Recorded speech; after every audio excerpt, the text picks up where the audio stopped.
My name is Saddique Shaban from CGTN Africa. Welcome to Sports Chat. Now, it's a week that the top bosses at the Confederation of African Football may want to forget in a hurry.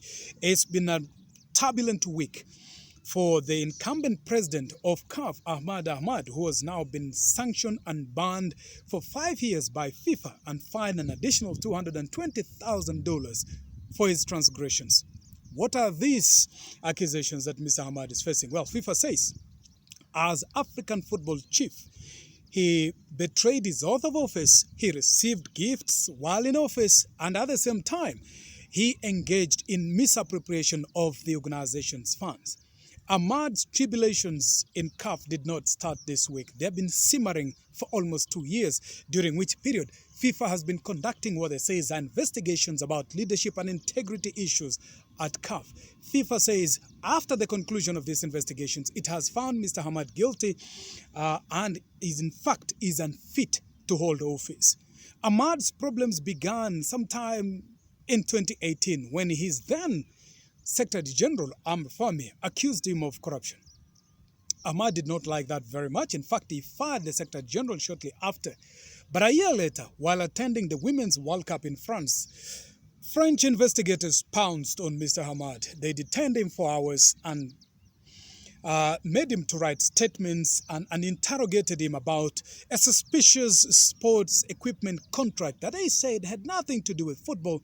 But nevertheless, Mr. Ahmad's name was featured all over the contract. Mr. Ahmad, shortly after, would be made to surrender most of his organizational duties and influence in Africa when he invited FIFA to the Cairo-based organization to conduct an audit of financial matters and other things in Cairo. And after 8 months in an exercise that was led by current FIFA Secretary General Fatma Samura, FIFA said, well, there's something to charge Ahmad with, and it's the reason Ahmad has found himself in the current tribulation. So, the biggest sports organization in the world by membership, CAF, which is also FIFA's biggest partner, now finds itself in a similar situation as FIFA found itself just in 2016, when the then president, Sepp Blatter, was hounded out of office in a scandal that also cascaded down to UEFA and claimed Michel Platini, who was the UEFA chief at the time, as well as other members of other football administration around the world. African football now finds itself in a crossroads. Barely 120 days to the 2021 elections, the head of African football has been banned and sanctioned by FIFA. So who is in charge? Constant Omari, the vice president at CAF, who is also the chief of football of the Democratic Republic of Congo, who coincidentally is also being investigated at this point in time by FIFA for an alleged corruption in awarding a TV rights deal, which also sucked Mr. Ahmad into the whole fray. So for the next few weeks, for the next few months, Constantine Omari will lead African football, while 4 other candidates will be continuing their campaigns to hopefully replace Mr. Ahmad at the helm of CAF.